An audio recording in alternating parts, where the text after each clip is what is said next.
Romanos 6, versículo 16, que diz assim: Não sabeis vós que a quem vos apresentardes por servos para lhe obedecer, sois servos daquele a quem obedeceis, ou do pecado para a morte, ou da obediência para a justiça.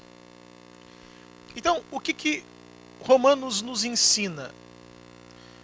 Que você se torna servo de quem você decide obedecer. E isso nos ensina o quê? Que a obediência, ela cria um vínculo entre aquele que manda e aquele que obedece. Então a obediência, ela sempre vai ligar você àquele a quem você é subordinado. E é exatamente por isso que o pecado entra no mundo. Porque originalmente o pecado de Adão e Eva era o pecado da desobediência. Então a desobediência, ela vai criar um vínculo. Se você decide obedecer alguém, esse alguém se torna teu servo. E a partir do momento que esse alguém se torna teu servo, ele passa a ter direito sobre você, porque a obediência criou este vínculo. Amém? Assim acontece lá em Gênesis. Deus, ele cria lá o homem, e podemos dizer que eles eram servos de Deus porque obedeciam a Deus. Então o servo é aquele que obedece ao seu Senhor. E a partir do momento que você é servo, este Senhor tem domínio sobre você. O vínculo é a obediência. Nunca esqueça disso. Quem aqui já passou pelo Espiritismo sabe exatamente como as entidades, elas te levam a fazer obrigações. Olha, você vai matar uma galinha, você vai matar sei lá o quê, e vai colocar lá uma garrafa de cachaça na encruzilhada tal. Né? Mas por que isso? Você acha que demônio bebe cachaça? Ou come frango assado? Não. O que ele quer é criar um vínculo de obediência. A partir do momento que você faz aquela obrigação, você o obedece. E se você o obedece, você torna servo, ele se torna senhor. O que o Espiritismo quer fazer ali é criar esse vínculo de obediência. Porque a obediência gerou um vínculo. Então, uma das primeiras coisas que a pessoa tem que fazer quando ela chega num centro espírita é fazer uma obrigação. Por quê? Para ali criar esse vínculo de servo e senhor. Não que aquela entidade vai comer aquilo. Na verdade, quem come aquilo é ou o cachorro que passa ali, o morador de rua que muitas vezes pega aquela comida, né, e mata a sua fome. Mas o que se quer ali é criar o vínculo entre servo e senhor. Porque o inimigo, ele quer fazer com o sujeito o mesmo que Deus faz com a pessoa. Então uma das primeiras coisas que Deus deu a Adão foi o quê? Mandamentos. Porque é o mandamento que cria o vínculo. A obediência, ela cria o vínculo. Então, o homem estava na mão de Deus, porque era servo de Deus, porque obedecia a Deus. Aí veio a serpente. Porque a obediência é uma coisa voluntária. Ninguém te obriga a obedecer, é uma coisa sua. Você obedece e você desobedece por livre e espontânea vontade. A serpente não obrigou a Eva a nada. Apenas sugeriu. E a sugestão foi aceita. Então, naquele momento, o homem que estava vinculado a Deus pela obediência passa a estar vinculado à serpente. Porque sem que o homem percebesse, desobedeceu a Deus para obedecer a serpente, que era o próprio Satanás. Então ali começou o pecado da desobediência. Então, o homem que estava na mão de Deus, agora está na mão de Satanás. E a partir do momento que alguém é o teu senhor, é ele que vai estabelecer o preço da liberdade. Se alguém tem um escravo, né, vamos tentar lembrar do tempo da escravidão, tem lá o dono do escravo. Se aquele escravo quer ficar livre, é o dono do escravo que estabelece o preço. E se o dono do escravo não quiser que aquele escravo seja liberto, ele vai colocar um preço que é impossível de ser pago. Então, a partir do momento que a pessoa ela tem uma dívida, ela morre com a dívida, e aquele que nasce endividado. É como um escravo. Se o escravo ele tiver um filho, aquele filho também nasce escravo. Se o filho daquele escravo tiver um filho, também nasce escravo. E todos eles pertencem a quem? Ao Senhor de todos aqueles escravos. Então, a partir do momento que o homem ele obedece à serpente, se torna servo não mais de Deus, porque desobedeceu a Deus para obedecer à serpente, está na mão de Satanás. E é óbvio que Satanás não quer perder o homem. Então não há preço que o homem possa pagar pela sua própria liberdade. E isso com todos, até chegar em Jesus. Lá em Romanos, no capítulo de número 5, versículo 12, pelo que, como por um homem, entrou o pecado no mundo, e pelo pecado a morte, assim também a morte passou a todos os homens, e por isso todos pecaram. Então, a cada um que fosse nascendo, nasceria na mesma condição anterior. Então, o filho do escravo é escravo, o neto do escravo é escravo, o bisneto do escravo é escravo, e todos são. Então, a humanidade inteira foi sendo contaminada pelo pecado e pela morte. E não há nada que o homem possa fazer para se libertar, porque ele não tem mais poder sobre ele mesmo. E não há preço que ele consiga pagar pela sua própria liberdade. Então ninguém consegue se livrar. E aí vem Jesus. E como é que Jesus ele faz? Né? Deus, na sua infinita inteligência, ele faz com que o filho dele se torne um ser humano, para se igualar a todo ser humano, mas com uma diferença. Ele não nasce do pecado, porque ele nasce do Espírito Santo. Foi o que o anjo falou para Maria: descerá sobre ti o Espírito Santo, e a virtude do Altíssimo te envolverá.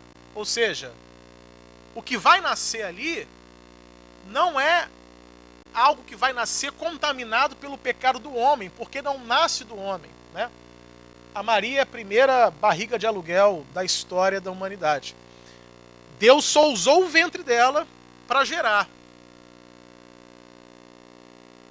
Mas originalmente não tinha pecado. Mas assumiu a forma humana. Para quê? Para se igualar a todos os homens. Porque se todos os homens eles pecam, se todos os homens são pecadores, então Jesus ele vem na forma humana para absorver o pecado do mundo. Não o pecado dele, mas o pecado do mundo. Porque se por um homem todo pecado entrou, também por um todo pode sair. Então se por um tudo começou, então por um tudo pode terminar. E então vem Jesus, que se iguala a todos os homens, carrega o pecado de todos os homens, e obviamente aquele que está em pecado vai para o inferno. E Jesus foi. Nesse sábado de silêncio aqui, era o momento em que ele estava lá. Só que com uma diferença. Ele era o Filho de Deus. E ele não foi para o inferno para sofrer, embora essa fosse a intenção de Satanás, mas foi lá para combater, para vencer Satanás na sua própria casa, para vencer Satanás no seu próprio território. E Jesus, então, ele ressuscita triunfante, porque venceu aquele que te prendia. Ou seja, como é que Jesus libertou a humanidade? Derrotando o dono dos escravos, derrotando Satanás, que era o dono. E quando você vence o inimigo, e a gente vê muito isso no Antigo Testamento, aquele que vence fica com um despojo de guerra. Porque uma nação guerreia contra a outra. A nação que vence acaba tomando tudo aquilo que de valor tem na nação que perde. Então, obviamente, o que Satanás ele tinha de valor? O ser humano. E quando aquele que vence toma os bens daquele que perde, quando Jesus ele vence, o que ele pega como despojo? A humanidade. Então, a partir desse momento, a humanidade não pertence mais a Satanás, mas pertence agora a Deus através de Cristo. E essa é a nossa realidade. Então esse é o plano de salvação. Se igualar ao homem, para absorver o pecado do homem, para ir para o inferno, para vencer Satanás lá na sua casa, no seu território. Então ele diz, vamos ler de novo aqui Romanos 5, versículo de número 12. Porque como por um homem entrou o pecado do mundo e pelo pecado a morte, assim também a morte passou a todos os homens, por isso que todos pecaram. Só que Jesus ressuscita. Efésios capítulo 2. Então a dívida foi paga. Ou seja, não havia homem que fosse capaz de pagar a própria dívida, porque é uma dívida impagável. Tente imaginar uma dívida impagável. Por mais que a pessoa trabalhe a vida inteira e dê todo o seu salário para o banco, ainda assim ela vai morrer devendo. Espiritualmente era algo parecido com isso. Não havia nada que o homem pudesse fazer para pagar a sua própria dívida. E aí Jesus foi lá e pagou. E por que ele pagou? Porque ele quis. Não porque eu merecesse ou você merecesse, mas porque ele quis. Jesus ele fala que nós devemos amar os nossos inimigos, né? Por quê? Porque ele foi o primeiro a fazer isso. Diz o texto que Deus amou o mundo de tal maneira, e o mundo era inimigo de Deus. Então Deus amou o inimigo. O Senhor amou o inimigo, ele foi o primeiro. E o inimigo éramos nós mesmos. Então ele fez porque ele quis fazer. Ele pagou porque ele quis pagar. Nada que você fez te colocou como merecedor. As suas boas ações não fizeram de você merecedor. Então a salvação, essa liberdade, ela é algo que o Senhor deu porque ele quis. Porque o amor é assim. Você não precisa dar nada em troca para que o outro faça. Simplesmente o outro faz, mesmo que você não mereça. Então foi esse o amor de Deus. Então aqui em Efésios, no capítulo de número 2, o versículo 1 diz assim: E vos vivificou, e vivificar é dar novamente vida, estando vós mortos em ofensas e pecados, em que noutro tempo andastes segundo o curso deste mundo, segundo o príncipe das potestades do ar, do espírito que agora opera nos filhos da desobediência. Então ele coloca aqui essa palavra novamente, a desobediência. Mas por que ainda existem pessoas na mão de Satanás? Porque insistem em desobedecer a Deus. É aquela pessoa que está livre, mas ela quer continuar presa. É aquele escravo que foi livre, mas prefere continuar na senzala. É aquele preso que recebeu o alvará de soltura, mas ele prefere continuar na cadeia. Mas ele pode sair. Então, qualquer pessoa hoje pode sair da mão do inimigo. É só fazer o quê? Obedecer a Cristo. Porque é a obediência que cria o vínculo. Então ainda existem os filhos da desobediência. Pessoas que insistem em desobedecer a Deus para obedecer ao mundo. Então essas pessoas ainda estão presas. Mas elas estão presas porque elas querem, não porque Satanás quer. Porque ele não tem poder para obrigar. Então as pessoas que estão na mão de Satanás estão voluntariamente. Estão porque querem. Ou porque ainda não tiveram a consciência de que estão livres.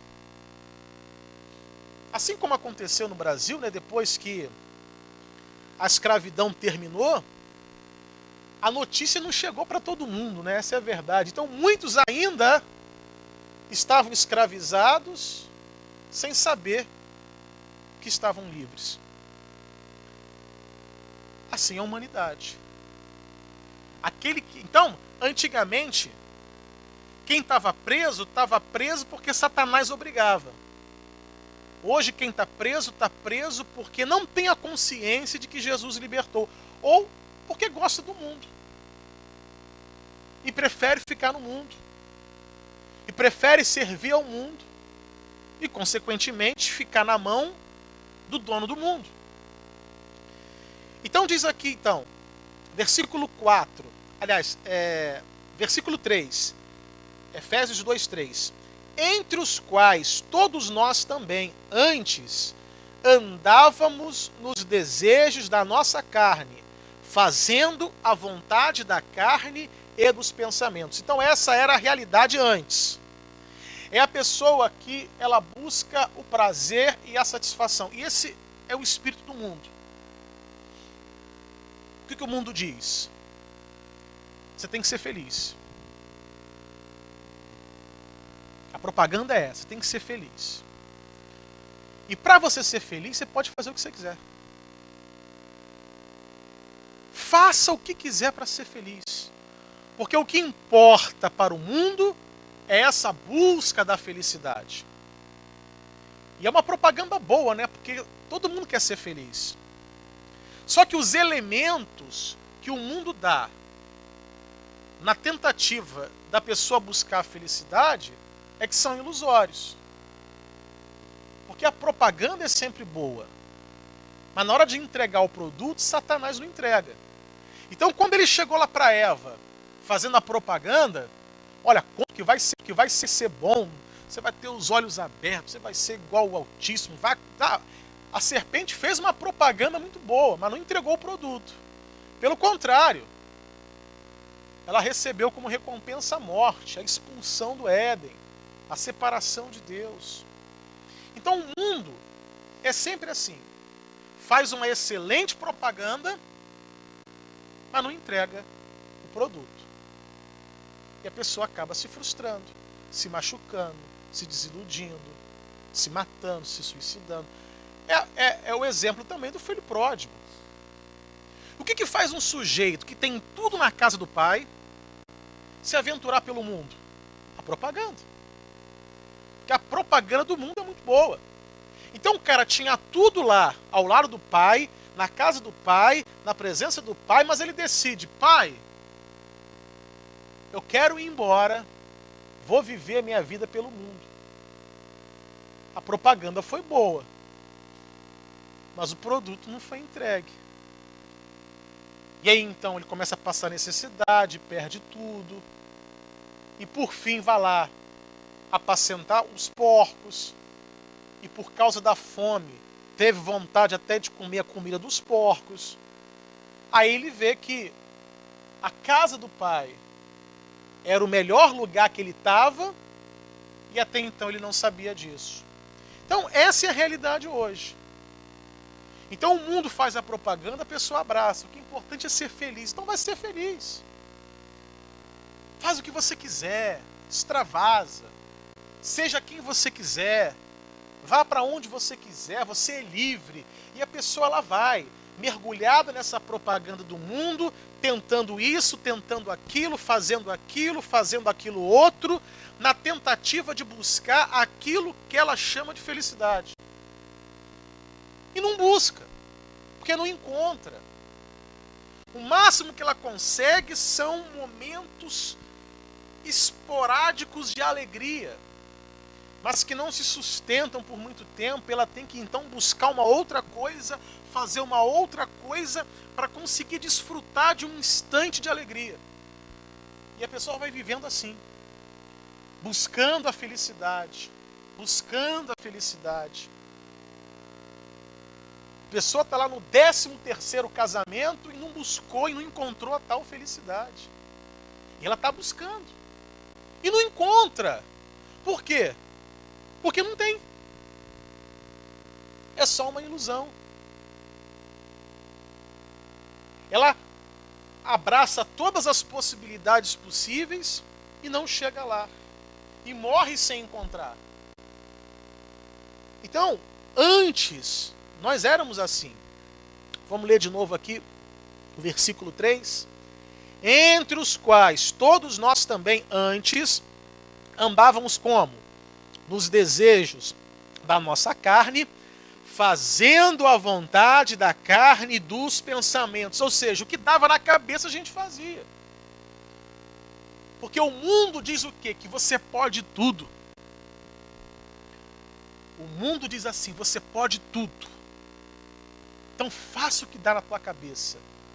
Se quiser pendurar uma melancia no pescoço, pendura. Se quiser andar de cabeça para baixo, plantando bananeira, ande.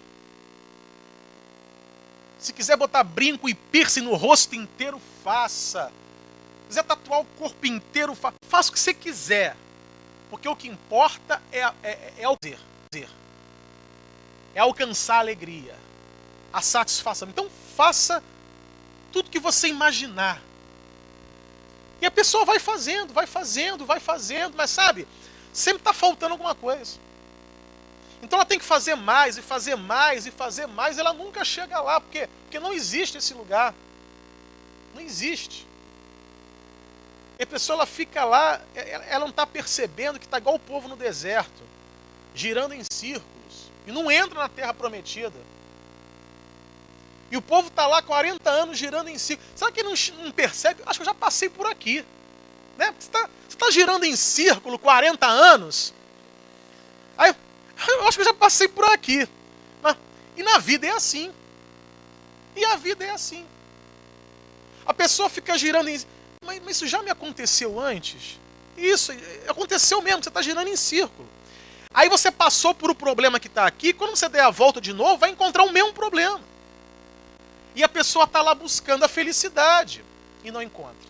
Então essa era a nossa realidade antes. Então diz aqui no versículo 4, mas Deus, que é riquíssimo em misericórdia, pelo seu muito amor com que nos amou, estando nós ainda mortos em nossas ofensas, nos vivificou juntamente com Cristo. Então não é apenas Cristo que ressuscita, é a humanidade também. Porque se por um o pecado entrou, então por um o pecado sai. Então se por Adão entrou, por Cristo sai. E dá a cada ser humano a possibilidade o quê? De salvação. Diz assim o versículo 8, porque pela graça sois salvos, por meio da fé. E isso não vem de vós, é dom de Deus. Não vem das obras, para que ninguém se glorie. Então a salvação é como se fosse o ingresso para você entrar no céu. E não confunda a salvação com o galardão. Porque a salvação é pela graça, o galardão é que é pelas obras. O que é o galardão? É a recompensa. Mas só recompensa não te coloca lá dentro. A recompensa ela só existe para quem entrar lá. Ah, eu fui uma pessoa muito boa, muito caridosa, ajudei todo mundo, legal. Você está juntando lá um galardão, está juntando lá. Pastor, eu ajudei todo mundo, dei meu dinheiro para todo mundo, sabe? Ajudei lá a senhora a atravessar a rua. Poxa, que bênção. Gente boa você. Mas só que não se converteu a Cristo. Então o galardão ficou lá, só que você não entrou. Então não adiantou nada. Então uma coisa é salvação. A salvação é pela graça, não é por aquilo que você faz. O que é salvação? É o ingresso para você entrar lá. Agora, depois que você entrou lá, tem a recompensa. Mas a recompensa você só desfruta se você entrar lá. Aí sim, o galardão é pelas obras. Vamos lá em Apocalipse, só para a gente diferenciar. Apocalipse 22:12. Eis que cedo venho, e o meu galardão está comigo, para dar a cada um segundo a sua obra. Então, de que obra é essa? Mas espera aí. Então não se confunda o galardão com a salvação. Salvação é pela graça. Entrou no céu. Galardão é recompensa. É aquilo que você vai receber ao entrar no céu. Então, o galardão está com Cristo. E ele dá a cada um segundo a sua obra. Por isso que não há injustiça, né? A pessoa fala assim, puxa, mas que injustiça, a pessoa, né,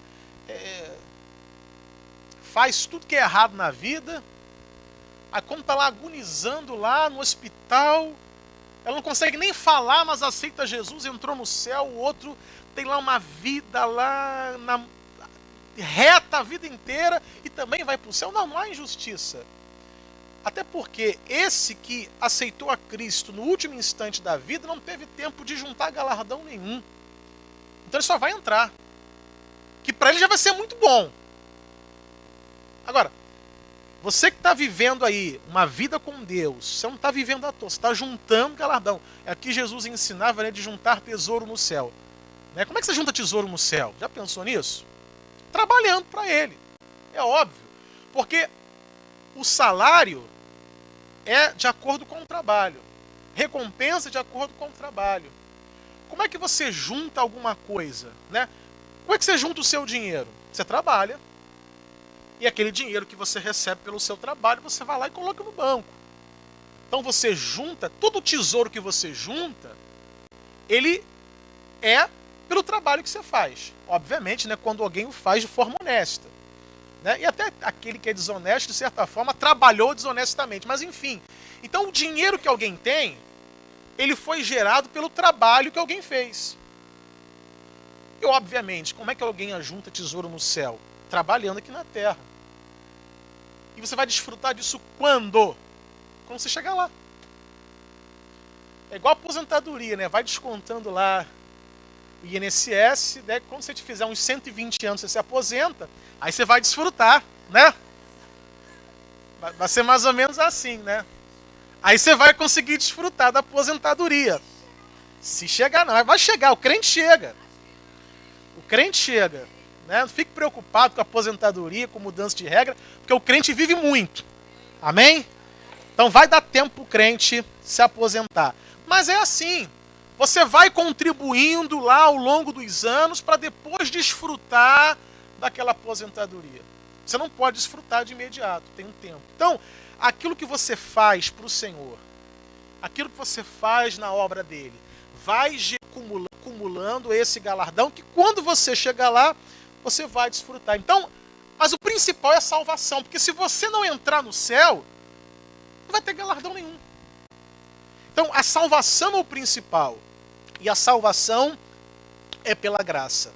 Colossenses capítulo 3. E aí, como é que nós podemos identificar se nós estamos no caminho certo? Porque para ressuscitar tem que morrer. Ninguém ressuscita se antes não tiver morrido. Então, você ressuscita com Cristo se você morrer para o mundo. Então, se você não morrer para o mundo, não há como ressuscitar. Não há como ressuscitar quem está vivo. Você só ressuscita quem está morto. Então, morrer para o mundo e morrer para o pecado é que vai permitir que você ressuscite com Cristo. E aí ele fala aqui, Colossenses 3, versículo 1. Portanto, se já ressuscitastes com Cristo, é uma hipótese, né?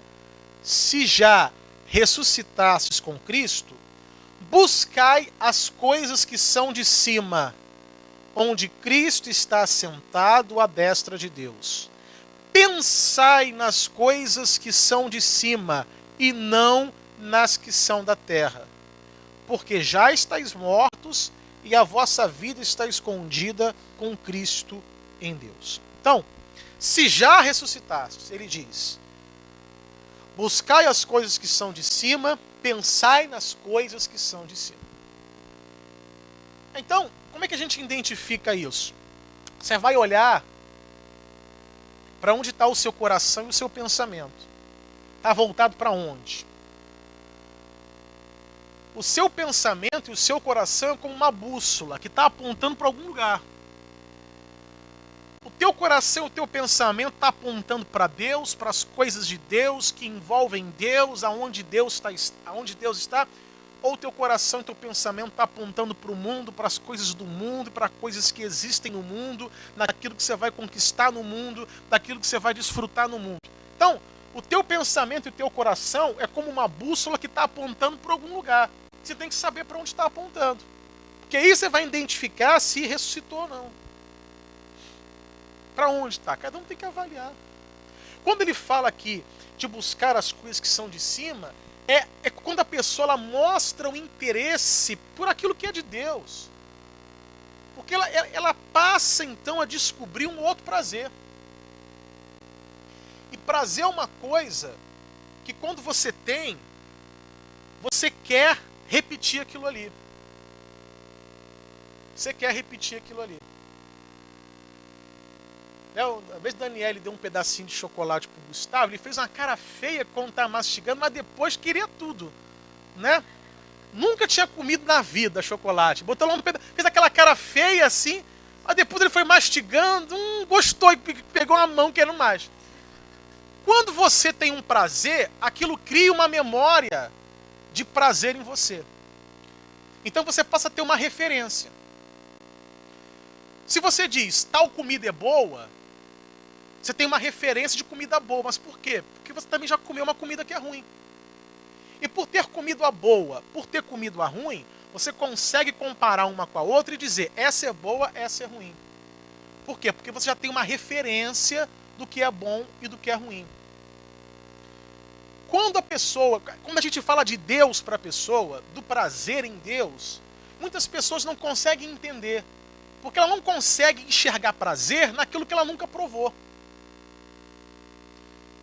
Sempre alguém diz isso para mim, você gosta de jiló? Não. Você já comeu? Não. É difícil você dizer que gosta de uma coisa que você nunca comeu, ou que não gosta de uma coisa que nunca comeu. Até que eu comi jiló, aí eu tive certeza que não gostava mesmo. Né? Não, agora eu tenho certeza que não gosto. Ah, é mesmo? A gente sempre diz que não gosta sem nunca ter provado. Por quê? Porque você não tem ainda uma referência na sua mente. Então é difícil de você dizer que gosta de uma coisa que você nunca provou. Então quando se fala do prazer de Deus, para quem não provou desse prazer, fica difícil para ele achar que também é prazeroso. Porque a única referência de prazer que ele tem é a do mundo.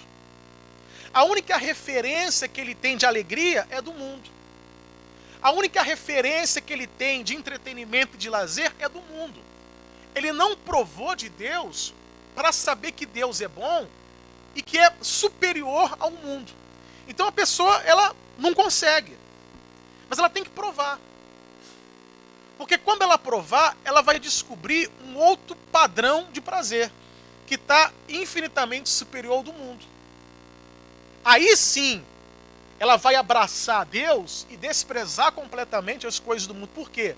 Porque ela comeu algo melhor. Toda comida é boa, até que você come algo que é melhor que aquilo. Toda pizza é boa, até que você coma outra melhor que aquela em outro lugar. Aí aquela passa a ser a tua referência de pizza boa. Até que você come uma outra num lugar melhor ainda, aí aquela passa a ser a tua referência de pizza boa. Então é assim. Quando você prova de algo bom, aquilo se torna referência. E quando você prova de algo melhor, aquilo se torna novamente a tua referência. Então a pessoa tem que provar de Deus.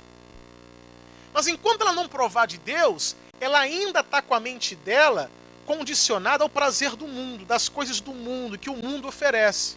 Então ela tem que mudar de referência. Então diz aqui o texto, 4. Quando Cristo, que é a nossa vida, se manifestar, então também vós vos manifestareis com ele em glória.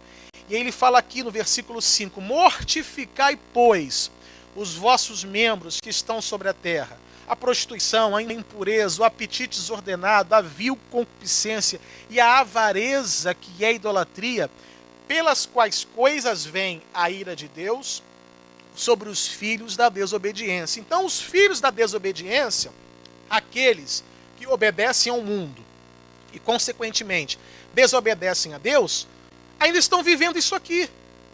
A prostituição, a impureza, o apetite desordenado, e tem prazer nisso. Ou seja, tem prazer naquilo que nós temos vergonha. Então, essa é uma outra forma da gente identificar. Aquilo que antes nos dava prazer, hoje nos causa vergonha. Ou seja, o mundo ele tem prazer naquilo que para nós hoje é vergonhoso. E ele continua aqui, nas quais, 7, nas quais também em outro tempo andastes, quando vivias nelas, mas agora despojai-vos também de tudo, da ira, da cólera, da malícia, da maledicência, das palavras torpes na boca, não mintais uns aos outros, pois que já vos despistes do velho homem com os seus feitos, e vos vestistes do novo, que se renova para o conhecimento, segundo a imagem daquele que o criou. Então essa nova pessoa, ela se renova para o conhecimento de quem? Do Senhor.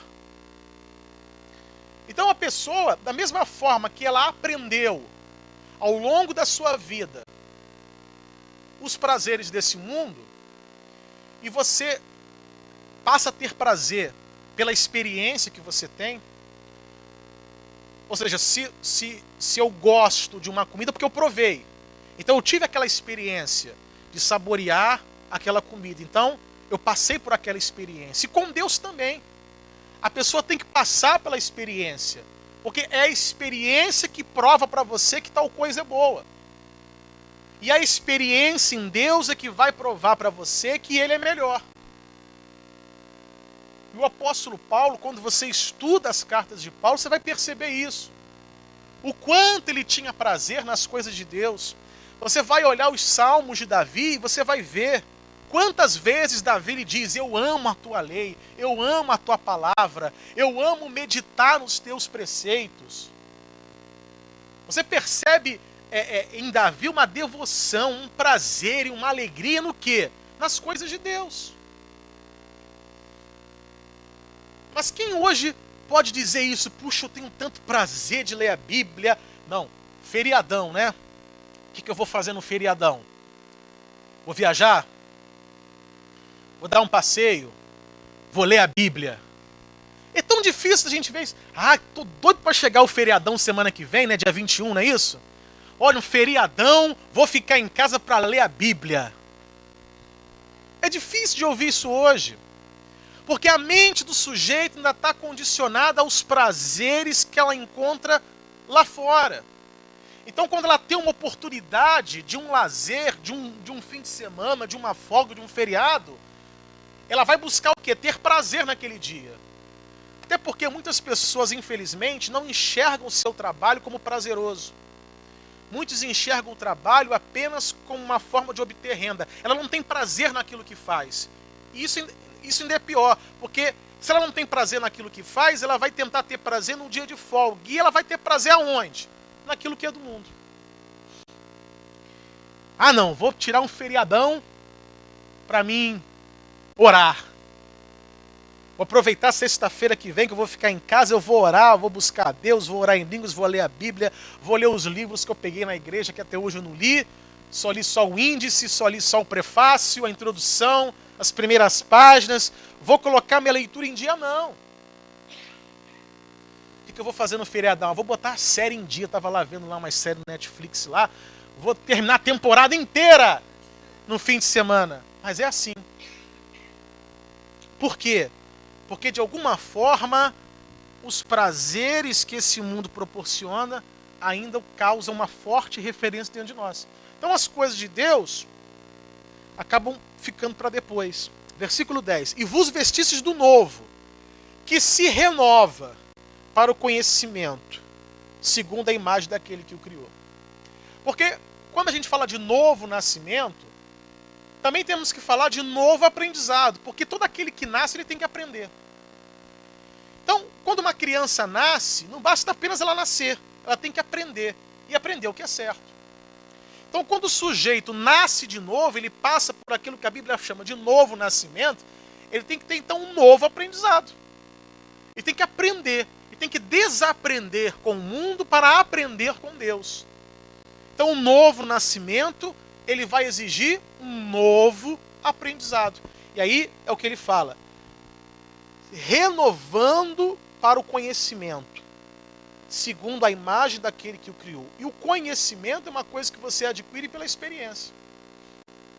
Você conhece, não por uma coisa sobrenatural, você conhece por viver aquilo. Você conhece por passar pela experiência. Você conhece por ter intimidade com alguma coisa. Diferente de sabedoria. A sabedoria é quando Deus faz você saber. Como o Tiago fala da sabedoria, que é uma coisa sobrenatural. Então a sabedoria você sabe. Por quê? Porque passou pelaquela experiência? Não. Porque Deus te fez saber. Porque Deus te revelou. Então você sabe porque Deus te disse, não porque você viu. É a sabedoria. É aquilo que você sabe porque Deus faz você saber. Conhecimento não. O conhecimento vai exigir que você passe pela experiência. Que você viva aquilo ali. Que você passe por ali. Aí você passa a conhecer com os próprios olhos. É a própria experiência que faz você ter o conhecimento.